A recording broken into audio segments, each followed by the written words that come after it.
Como aconteceu em todas as províncias brasileiras, no Piauí a organização sanitária sempre esteve ligada ao catolicismo e à Santa Casa de Misericórdia. O Hospital da Caridade começou a funcionar em 1852 e instalado na parte pronta do quartel.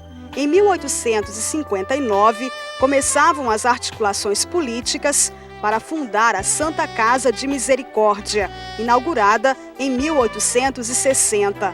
Como o prédio era maior e mais moderno, o Hospital da Caridade foi extinto em 1861. Os primeiros relatórios mostram o perfil dos pacientes ainda no século XIX. As doenças mais comuns eram febre, sífilis, úlceras gástricas, reumatismos e malária. A Santa Casa de Misericórdia funcionou até 1941, quando foi desativada. O hospital sobreviveu à mercê de indulgências, subvenções sociais e doações voluntárias. O diagnóstico era feito por dedução. Tinha um fator primordial, importante na consulta médica, que era a anamnese, que é justamente o interrogatório da paciente. Os médicos, no interrogatório, eles poderiam chegar a uma conclusão diagnóstica mais ou menos acertada.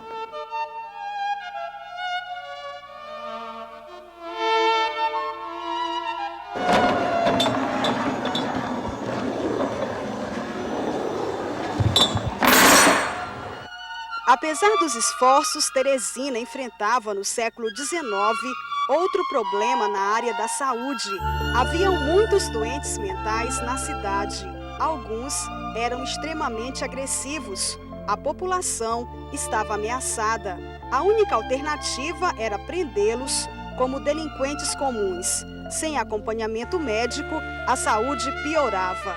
Em março de 1906, Areolino de Abreu, na época vice-governador do estado, se comoveu com o drama dos psicopatas, nome dado naquele período a qualquer pessoa com distúrbios mentais. Na primeira oportunidade que teve de assumir o governo, reuniu alguns médicos e começou a angariar fundos para a construção do Asilo dos Alienados. Com 20 contos de réis, comprou uma chácara no Campo de Marte e começou a erguer o prédio. Em 24 de janeiro de 1907, o Asilo dos Alienados foi inaugurado. O primeiro diretor foi Marcos Pereira de Araújo.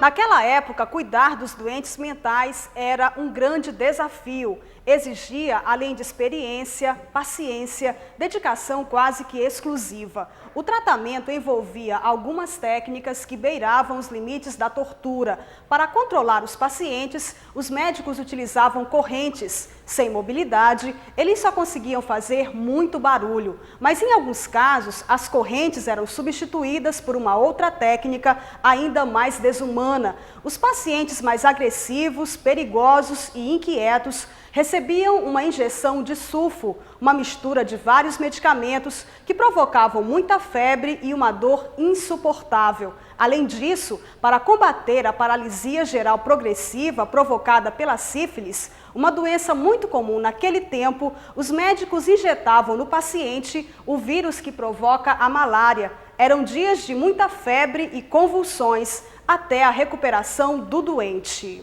Injetando o plasmódium da malária, o Plasmodium vivax, que provocava malária, foi descoberto que os pacientes, quando tinham febre, melhoravam da paralisia geral progressiva, ficavam mais calmos e melhoravam.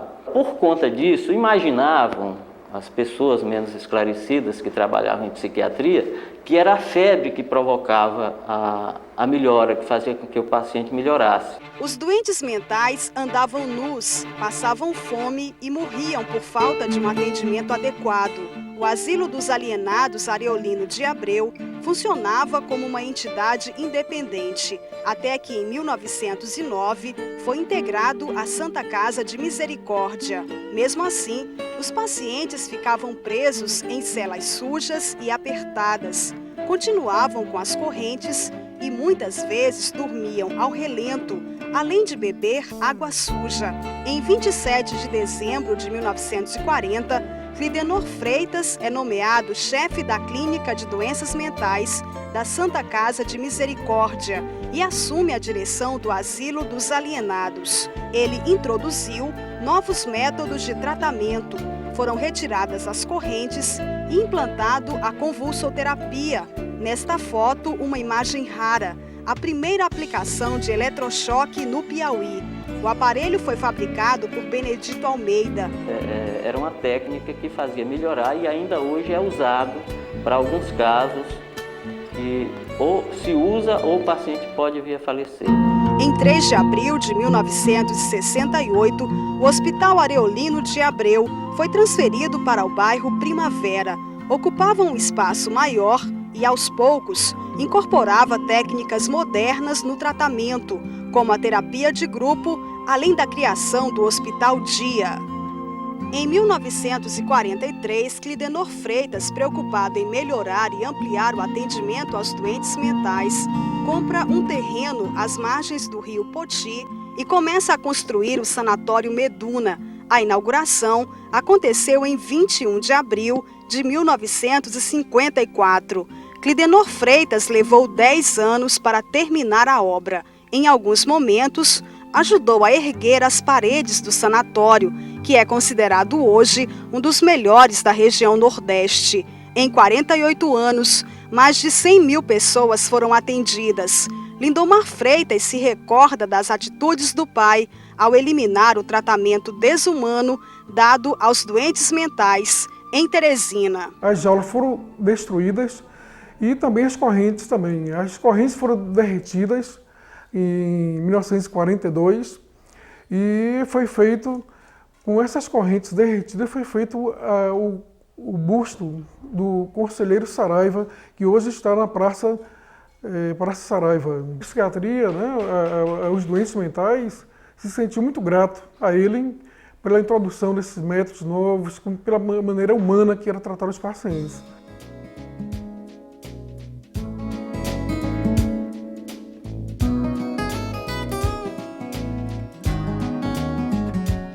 O processo de modernização da rede hospitalar no país chega em Teresina com as ideias inovadoras do interventor federal Leônidas de Castro Melo.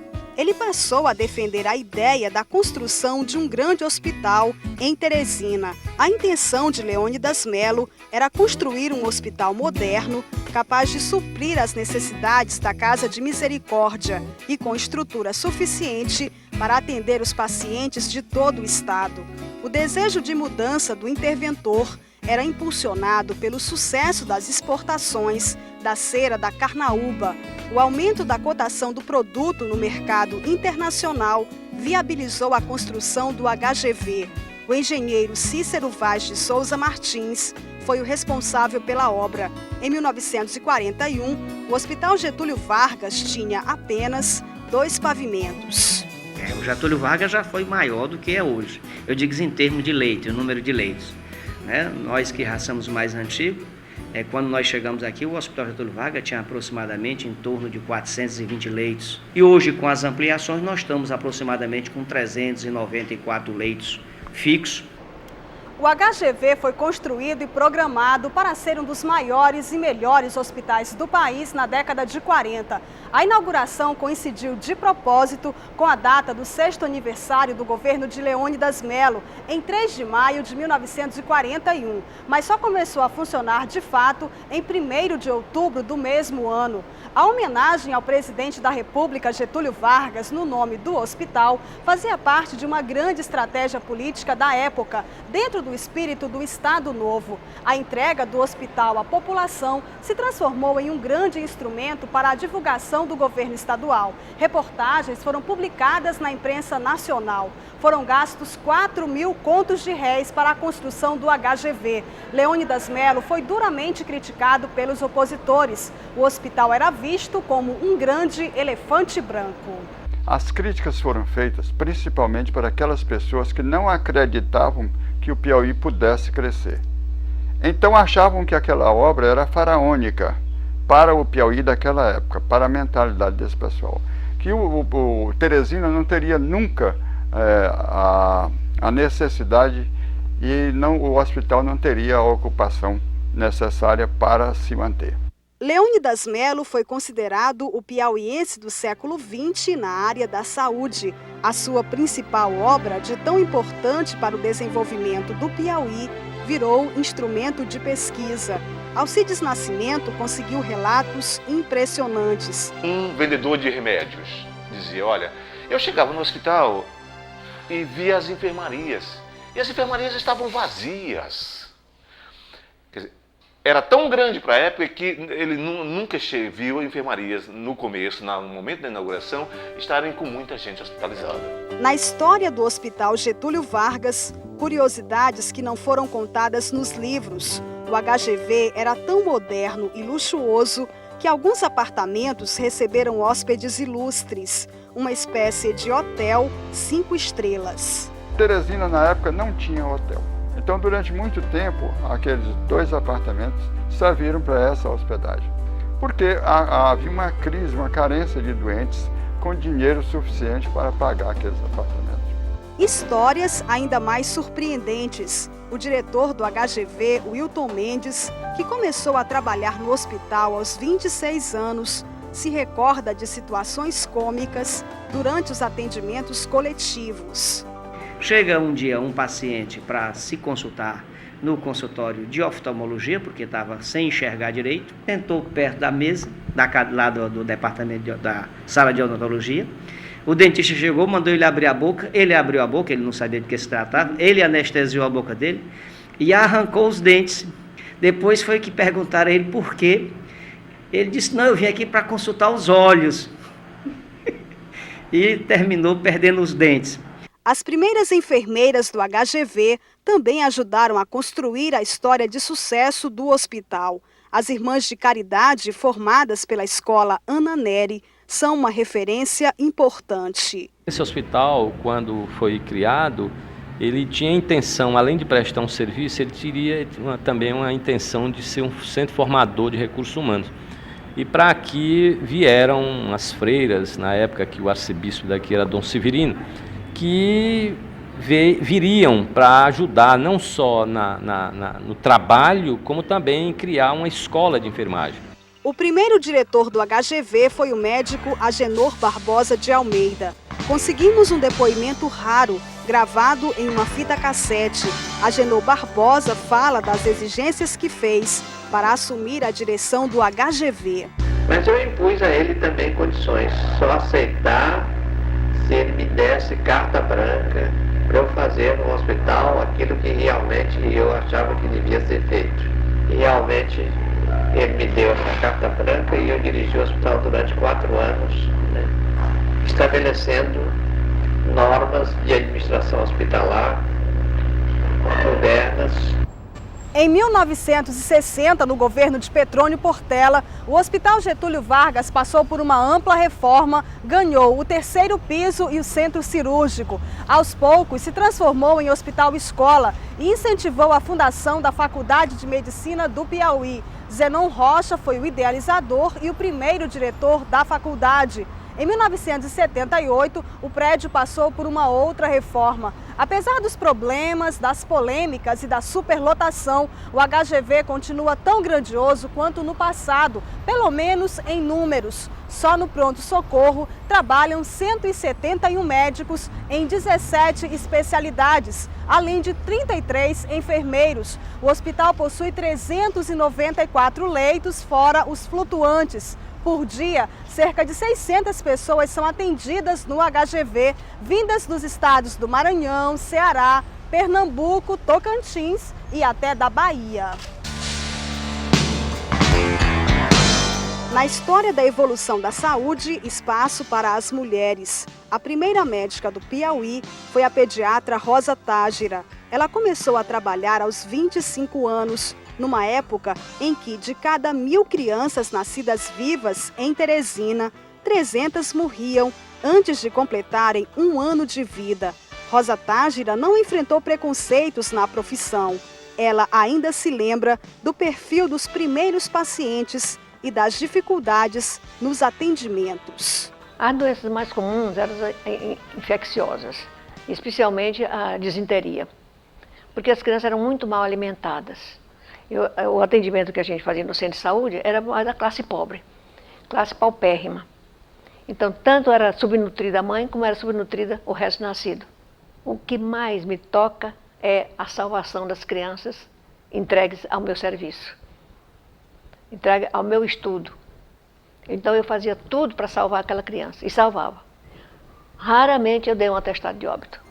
13 anos depois da fundação do Hospital Getúlio Vargas, nascia a Maternidade São Vicente, inaugurada em 23 de fevereiro de 1954.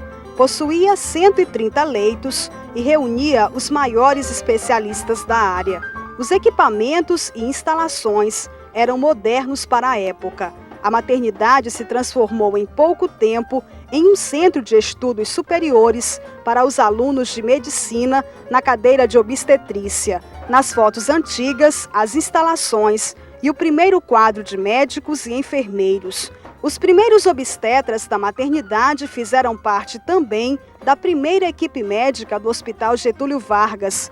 Ursulino Martins e Renato Paes, tão importantes para a história do HGV, seguiam agora em outra direção. Coordenaram por muitos anos o trabalho na maternidade. Nesta foto, a prova da parceria dos dois obstetras. Juntos participaram do fechamento da Maternidade São Vicente. As recordações que a gente tem é que quando a gente era bem sucedido, naquela época, em que se fazia uma intervenção e a paciente ficava em estado de são, ou melhor, estava viva, cheia de vigor e satisfeita com a criança, a gente também tinha a mesma satisfação que a paciente, a parturiente, porque nós tínhamos cumprido uma obrigação e um dever para benefício da coletividade.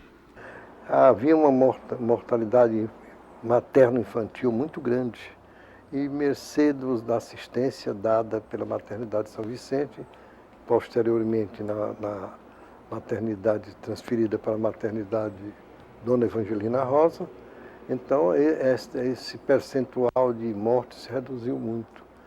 O local onde funcionava a maternidade abriga hoje o Centro Integrado Linneu Araújo. Todos os funcionários foram transferidos para a Maternidade Evangelina Rosa, inaugurada em 15 de julho de 1976. Os equipamentos foram importados da Inglaterra. Era o que existia de mais moderno na época. O primeiro diretor foi Ursulino Martins. Por ano, são realizados quase 15 mil partos. Em 1953, é fundada a Sociedade Piauiense de Combate ao Câncer. Em 1964, Alcenor Almeida assume a presidência da instituição. Ano após ano, começa a ampliação do atendimento. Nascia o Hospital São Marcos. Ao longo desse tempo, nós viemos investindo continuamente na melhoria, na ampliação, no equipamento do hospital. Sendo, sem dúvida nenhuma, hoje o hospital mais bem equipado de Teresina, com uma gama muito grande de especialidades, principalmente na área terciária, ou de alta complexidade, da cirurgia cardíaca, da neurocirurgia, do lábio leporino e de outras clínicas, como cineangio, coronariografia, que nós temos equipamentos da mais moderna complexidade. Em 18 de junho de 1963, foi fundado o primeiro hospital particular de Teresina, a Casa Mater. A trajetória de sucesso começou com grandes desafios, como a primeira cirurgia cardíaca do Piauí, o primeiro transplante renal e a primeira cirurgia para tratamento da doença de Parkinson. O fundador, João França Filho, se orgulha do pioneirismo do hospital. São 37 anos, ela está em marcha. Então a luta aqui já era grande demais entre os médicos. Havia muita procura e pouca oferta.